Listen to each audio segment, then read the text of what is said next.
안녕하세요. 결혼한 지 2년 만에 이혼을 결심하게 된 30대 여자입니다. 결혼할 때만 하더라도 지금 이 남편하고 검은 머리가 팥뿌리가 될 때까지 행복하게 살다 갈 줄 알았어요. 웨딩 마치 할 때는 팔짱 끼고 들어갔는데 이제는 남보다도 먼 사이가 되었네요. 지인의 소개로 알게 된 남편과는 3년을 만났습니다. 당시 남편은 직장을 다니는 평범한 회사원이었고 저는 중학교 선생님이었지요. 첫 만남에 불꽃이 튀어 사랑에 빠지고 그런 것은 아니지만 취미가 비슷하다 보니 만나면 늘 얘기거리가 있어서 지루할 틈이 없었어요. 그래서 그때는 남편과 제가 정말 잘 맞는다고 생각했던 것 같습니다. 주말에도 만나면 취미 생활을 같이 하며 시간을 보냈으니 싸울 일도 없었고요. 그런데 지금 생각해보면 취미 생활만 하느라 막상 서로가 어떤 사람인지 알아가는 시간은 부족했던 것 같아요. 대화의 주제도 늘 취미에 관련된 것들이다 보니 깊이가 없었다고 해야 할까요? 사람을 만나면 다방면에 걸쳐서 이야기를 해보고 여러 가지 상황 속에서 성격을 파악하려고 했어야 하는데 말이에요. 왜 어른들이 그런 말씀하시잖아요? 결혼하기 전에 술도 같이 마셔보고 운전하는 것도 보고 사람들하고 어떻게 싸우는지도 살펴보라고요. 그런데 돌이켜보면 저는 남편과 술을 마셔본 적도 없었고 운전도 주로 제가 했어요. 정말이지 생각할수록 아쉬움이 많이 남네요. 그래도 결혼을 결심했던 건 어쨌든 같이 있는 시간은 즐거웠고 별다른 잡음이 없었기 때문입니다. 울며불며 싸워본 적도 없고 둘 중 누구도 헤어지자 소리를 함부로 입에 담지 않았지요. 그래서 남편이 프로포즈를 해왔을 때 고민하고 말고 할 것도 없었어요. 이 정도로 잘 맞고 이 정도로 사귀었으면 당연히 하는 거라고 생각했달까요? 게다가 어른들이 중요하게 보는 소위 객관적인 조건들 있잖아요. 부모님 재산이나 학벌이라던가 그런 것들이요. 그런 부분에 있어서도 크게 차이가 안 났어요. 아니, 차이가 안 나는 줄 알았어요. 남편의 거짓말이 드러나기 전까지는요. 결혼 준비를 하는 과정에서 남편의 재정 상태는 전혀 의심하지 못했어요. 어떻게 된 일이냐 하면 일단 저희 친정의 경우 친정아버지는 대기업에서 정년퇴직을 하셨습니다. 그리고 친정어머니는 그런 아버지의 내조를 하면서 평생을 전업주부로 사셨지요. 언젠가 친정어머니께 이런 생활이 갑갑하지 않으시냐 물었더니 워낙 어려서부터 조강지처가 되라는 외할머니의 말씀이 있기도 했고 성격 자체가 청소나 요리하는 걸 좋아하시다 보니 당신은 행복하다 하시대요. 하지만 저는 친정아버지를 닮았는지 어려서부터 꼭 제 직업을 갖고 싶었어요. 아침마다 당신이 다니는 회사의 자부심을 느끼며 출근하시는 아버지가 멋져 보이기도 했고요. 아무튼 저는 자신있게 화목하고 좋은 집안에서 자랐다고 말할 수 있어요. 반면에 남편은 아버님은 사업을 하시고 어머님은 은행에 다니신다고 저에게 이야기를 했었거든요. 그것도 몇 번씩이나 말이에요. 그래서 그 말을 철석같이 믿었습니다. 상견례 자리에서도 친정부모님이 시부모님께 지나가듯 사업은 잘 되시냐, 은행에서 근무하시면 그래도 여러 가지 좋은 점이 있지 않냐 그런 질문들을 하셨는데 그때 아버님 어머님 두 분 다 굉장히 자연스럽게 대답을 해주셨고요. 그리고 결혼 준비도 친정에서 1억을 해준다 하니 시댁에서도 1억을 해주셨어요. 그러니 제가 아버님 사업장을 찾아가 볼 것도 아니고 어머님 은행 지점에라도 가서 어머님을 찾아봤어야 할까요? 솔직히 그렇게까지 해야 한다는 생각을 전혀 못했지요. 아니, 그렇게 해야겠다는 생각을 했으면 오히려 이상한 상황이었어요. 그런데 결혼하고 2달쯤 되던 시기에 남편이 샤워를 하고 있었거든요. 그런데 남편 핸드폰에 뭔가 알람이 계속 울리더라고요. 신혼이고 야밤이었는데 알람이 자꾸 오니까 남편을 의심한 건 아니지만 그래도 왜인지 찜찜하고 성가신 거예요. 그래서 핸드폰을 슬쩍 봤더니 어머님이 계속해서 문자를 보내고 계셨습니다. 그리고 거기엔 황당한 내용이 적혀 있었어요. 달랑 하나 있는 부모 아파트 담보 잡아서 1억씩이나 땡겨 써놓고 돈도 한 푼 안 보내냐. 씻고 나와서는 분위기를 잡으려는 남편에게 제가 핸드폰을 보게 된 경위를 설명하면서 미안하다고 하지만 이게 무슨 말이냐고 따졌습니다. 그랬더니 남편이 차라리 잘 됐다며 사실대로 이야기해주겠다는 거예요. 그리고 알게 된 건 아버님이 하신다는 사업은 작은 식당이었고 어머님은 은행 건물 청소를 하신다나요. 그러더니 식당 사장도 사장 아니냐며 그래서 사업이라 했고 어쨌든 은행원들하고 같은 건물에서 일하는 거니까 완전히 거짓말을 한 건 아니라대요. 제가 어이가 없어서 차라리 거짓말을 해서 미안하다고 사과를 하라 했습니다. 말도 안 되는 억지는 왜 쓰느냐고요. 그리고 그제서야 남편이 한다는 말이 미안하답니다. 저랑 결혼은 하고 싶은데 저희 부모님이 혹시 자기를 반대할까봐 그런 거짓말을 했다나요. 아무리 생각해도 이해할 수가 없었어요. 저희 부모님과 첫 만남을 가지기도 전에 이미 남편의 거짓말은 시작되어 있었으니까요. 하지만 이미 결혼은 했고 시부모님의 배경만 제외하면 달라진 건 아무것도 없다 싶었지요. 그래서 크게 실망은 했지만 헤어져야겠다는 생각은 못했어요. 남편더러 더는 나를 실망시키지 말라 했습니다. 사실이 뭐가 됐든 솔직한 사람이 좋다고요. 그리고 이후로 저희는 정과 변함없이 신혼생활을 이어갔습니다. 몰랐을 땐 어쩔 수 없었지만 알게 된 이상 시댁의 사정을 모른 척할 수가 없더라고요. 그래서 매달 생활비와 이자 명목으로 100만 원씩 보내드리기 시작했는데 이건 남편 월급에서 보내드리라 했어요.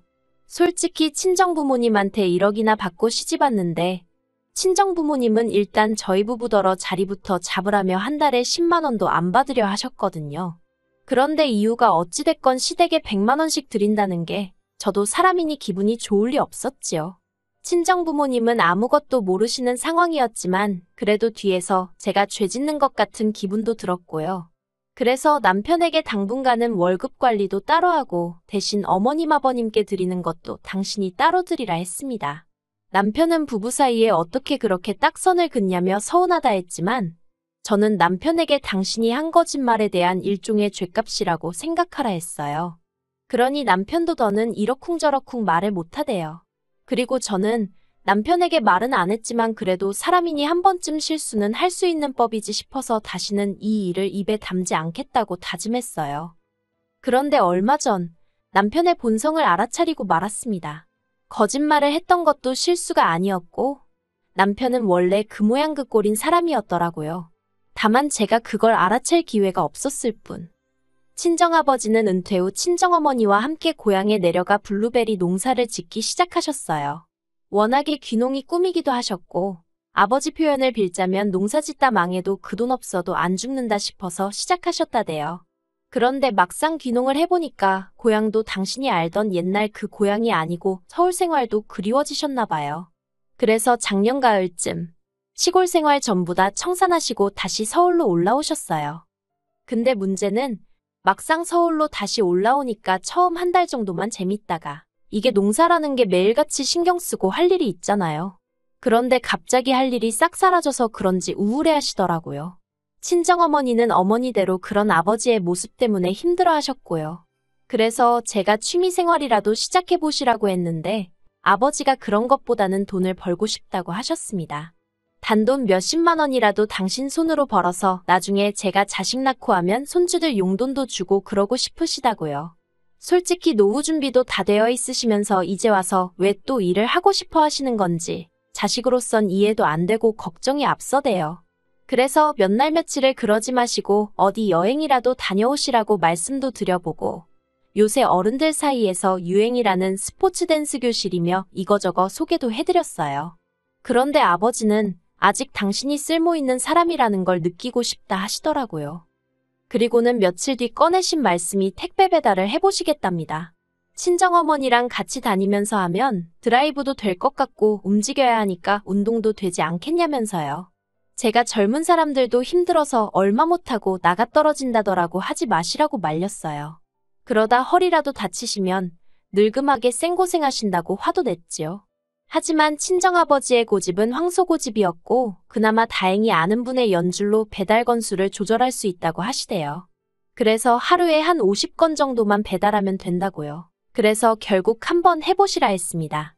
대신 조금이라도 무리가 된다 싶으면 바로 그만두시는 거라고 몇 번이고 다짐을 받았네요. 그렇게 택배 일을 시작하신 아버지는 우울해하시던 얼마 전과는 완전히 다른 사람이 되어가셨어요. 전에는 시원한 사무실에서 일을 하는 게 제일이다 생각했는데 이렇게 땀 흘리며 다녀보니 다시 젊어지는 것도 같고 기분이 끝내준다 하시대요. 그리고 친정아버지의 상태가 좋아지니 친정어머니도 걱정거리가 줄었다며 얼굴에 미소가 떠나질 않았지요.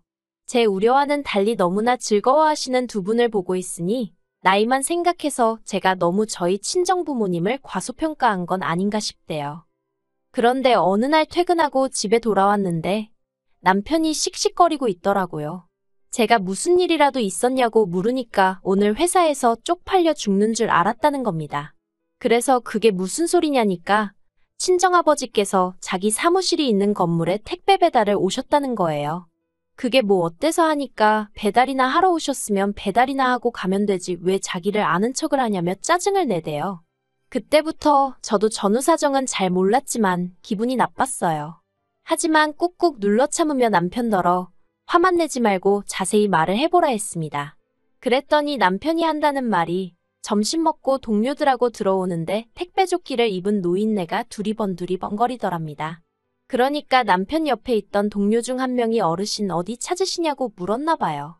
친정아버지가 택배를 보여주면서 여기다 배달을 해야 되는데 사무실이 다 비슷하게 생겨서 찾기가 어렵다며 웃으셨고 그러다가 이제 저희 남편을 발견하시곤 어이구 사위? 여기서 일하는가 하셨답니다. 아니 장인이 사위를 봤는데 그러면 모른 척 하나요? 제가 남편더러 당신 동료가 아버지 도와드리는 동안 당신은 우리 아버진지 못 알아봤냐고 물었어요. 그랬더니 알아봤지만 거기서 쪽팔리게 아는 척을 어떻게 하냐고 오히려 화를 내대요.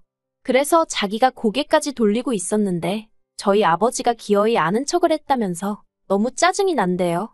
장인 장모 잘 산다고 얘기했는데 이게 뭐냐면서 저희 친정부모님 때문에 자기가 거짓말쟁이가 되었다나요.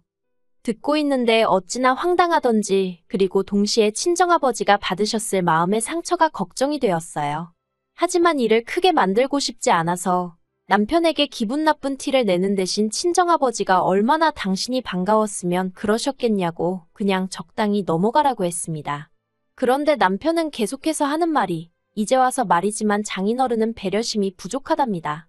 상견례 때도 그렇고 이번에도 그렇고 왜 번번이 상대가 불편해할지도 모른다는 생각은 못하고 질문도 너무 많고 어떻게 직장에서 안 잘리고 그렇게 오래 버티셨는지 모르겠다나요. 그러면서 요즘 같았으면 진작에 잘리셨을 거라는데 정말 더는 못 들어주겠더라고요. 그래서 제가 남편더러 적당히 좀 하라고 화를 냈습니다. 우리 아버지가 일부러 당신 망신 주려고 그 건물에 배달을 갔냐? 그리고 우리 아버지가 배달이라는데 당신이 뭐 보태준 거 있냐? 사위씩이나 돼서 우리 아버지한테 용돈 10만 원이라도 드려봤냐? 그러면서도 우리 아버지가 나 타라고 준 차는 네가 맨날 끌고 다니지 않냐? 너는 네 회사 동료들이 네 장인보다 중요하냐? 정말 남편한테 그렇게 큰 소리로 화를 내본 건 처음이었네요. 그리고 그제서야 남편도 아차 싶었는지 눈을 땡그랗게 뜨고는 저를 보더니 기껏 한다는 말이 팔은 안으로 굽는다더니 맞네 그러고는 방으로 쏙 들어가 버리는 거예요. 어이가 없어서 그럼 팔이 안으로 굽지 밖으로 꺾일 줄 알았냐 하고는 방문에다 악을 썼어요. 그런데도 도무지 화가 풀리지가 않대요. 그리고 이튿날 아침 남편이 방에서 기어 나오더니 저를 본체만 채 하더군요. 그래서 제가 할 말 없냐니까 자기가 무슨 말을 하냐입니다. 자긴 틀린 말 한 거 하나도 없다고요. 그러면서 자기한테 혹시 사과 같은 거 기대하냐면서 꿈깨랍니다. 사과는 오히려 자기가 장인어른한테 받아야 할 판이라며? 말 같지도 않은 소리 듣고 있는데 지긋지긋하더라고요. 그래서 그냥 너 같은 인간한테 내가 뭘 기대하겠냐면서 별 볼 것도 없는 거 그나마 함께한 세월 때문에 어떻게든 풀고 살아보려고 했는데 넌 답이 없다고 그냥 이혼하자 했습니다. 너 같은 것도 사람이라고 한 집에서 이불 덮고 어떻게 살겠냐고요. 솔직히 저희 남편이 어디 가면 장인 장모 돈 많다 우리 와이프는 교사다 그걸 무슨 자랑마냥 떠들어대는 사람이에요. 그러면서 곧 죽어도 자기 부모 얘기는 안 하거든요. 그럴 때면 저는 그냥 얼마나 스스로 내세울 게 없으면 처가랑 와이프 얘기만 저렇게 할까 싶어서 안쓰럽고 그랬는데 더는 꼴 같지 않은 남편한테 그런 배경도 돼주기 싫대요. 솔직히 저는 친정아버지가 정말 대단하다고 생각해요. 그 연세에도 늦었다 지레 겁먹고 포기하는 법이 없으시고 무엇이든 최선을 다하시는 태도가요. 요새 젊은 사람들이 끈기도 없고 열정도 없어서 툭하면 포기하는 일이 많은데 저희 친정아버지는 그런 면에서는 누구에게나 롤모델이 될 법한 분이세요. 그리고 친정어머니도 그런 아버지를 항상 믿고 지지해 주시니 자식 입장에선 정말 두 분께 감사할 뿐입니다. 남편 때문에 졸지에 이혼녀 딱지를 달게 되었지만 저는 괜찮아요. 친정아버지께는 솔직하게 말씀드리면 당신 때문에 이혼한다 생각하실까봐 이것저것 서로 안 맞는 부분이 많아서 더는 못 살게 되었다고만 말씀드렸어요. 저에게 다음 결혼 생활이란 게 또 있을지 모르겠지만 그때는 정말 인간됨됨이부터 확인할 생각입니다. 남편하고 살던 집은 어차피 전세였던 데다가 계약 기간도 끝나가는 중이었기에 보증금 돌려받으면 계산할 거 계산해서 깔끔하게 정리할 수 있을 것 같아요. 그리고 저희 이혼 소식을 들은 시부모님께서 남편더러 미친 엑스냐고 이 주제에 어디 가서 저런 여자를 만난다고 욕을 하셨던 모양이에요. 저한테도 어머님이 연락해 오셔서는 아들 교육 잘못시킨 당신 죄라며 한 번만 참고 넘어가라는데 죄송하지만 그렇게는 못한다 했어요. 남편이 저희 아버지 가슴에 대못을 박았는데 제가 어머님 가슴 아픈 거 신경 써드리고 싶지도 않았고요. 다음 달쯤에 부모님 모시고 여행이나 다녀와야겠습니다.